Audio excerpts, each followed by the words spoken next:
నమస్తే. ఇంకా మనకు శివ పూజ ఎలా చెప్పుకోండి.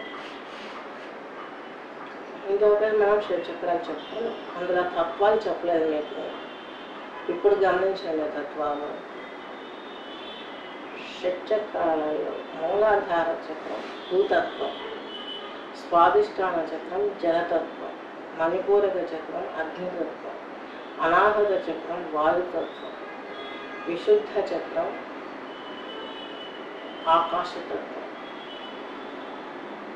ఆజ్ఞా చక్రం ఓంకారం, సహస్రారం నిర్గుణం.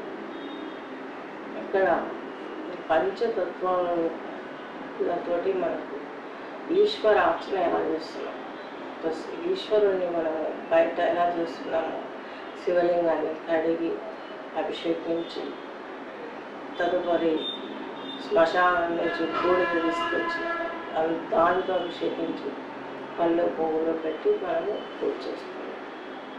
పామును వేస్తున్నాం. పామును ఎందుకు వేస్తున్నాం, అసలు ఎందుకు వేయాలి,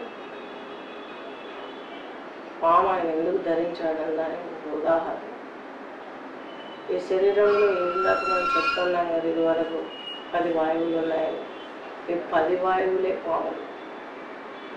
ఆదిపరాశక్తి మన ముక్కులోకి మనం జన్మనిచ్చేటప్పుడు నోటి ద్వారా శ్వాసను ఇస్తుంది. ఆ శ్వాసని ఆదిపరాశక్తి, అదే రాక్షసు. ఆ శ్వాస తిరుగుతున్నంతసేపు మనకు చావు రాదు. ఆమె ఎప్పుడైతే ఈ శరీరాన్ని విడిచిపెట్టి వెళ్ళిపోతుందో, మన పాప పుణ్య కర్మలు తీరిన తర్వాత అప్పుడు మనకి ఈ శరీరానికి మరణం వస్తుంది. ఇప్పుడు శివార్చన ఎలా ఉంది, బాహ్యంగా ఎలా ఉంది అభిషేకం, ఇంటర్నల్గా ఎలా ఉంది అభిషేకం అనేది మనం చూసుకున్నాం.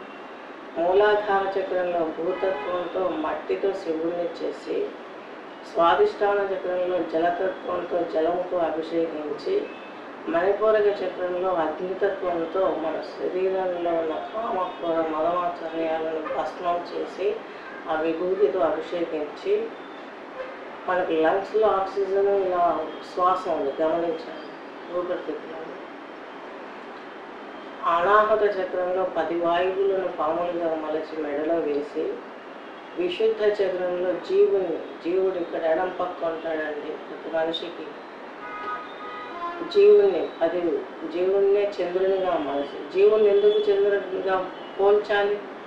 చంద్రునికి పున్నమి అమావాస్య ఎలా ఉన్నాయో ఈ జీవుని కూడా హెచ్చుతగ్గులు ఎక్కువ ఉంటాయి. ఒకసారి ఉన్న గుణం ఒకసారి ఉండదు. ఏదో కోపం, ఆవేశం, నవ్వటం, ఏడవటం, నవరసాలు పండిస్తూ ఉంటాడు జీవుడు. ఆ జీవుని చంద్రునితో పోల్చి సెగలో చెప్పి, ఆజ్ఞాచక్రంలో అర్ధనారీశ్వరుడు నర్చించి, సహస్రారంలో ముక్తి పొందడమే నిజమైన శివార్చన. బాహ్యంగా జరిగే శివార్చన అంతర్గతంగా జరుగుతుంది, అంతర్గతంగా జరిగే శివార్చన బాహ్యంగా జరుగుతుంది. బాహ్యం చెడినా అంతరం చెడినా మోక్షం అయితే రాదు. బాహ్యంగా చేసే అర్చన డైలీ చేయాలి. ఎందుకు, మన పద్ధతి మనం గుర్తుంచుకోవడం కోసం చేసుకోవాలి. ఆ బాహ్యంగా చేసుకున్నది ఆ ధారణ ద్వారా ఇందాక చెప్పాను మీకు. ధారణ అంటే ఏంటి? వస్తువు పైన దృష్టి నిలపటమని. విగ్రహం నిగ్రహం కోసం అని చెప్పాను. ఆ విగ్రహం మీద ఉన్న దృష్టిని మళ్ళీ అంతర్గతంగా నేను పెట్టుకొని అంతర్గతంగా ఈశ్వరార్చన, ఆ శివాభిషేకం చేసేసుకోవాలి జీవుడు ముక్తి పొందడం కోసం.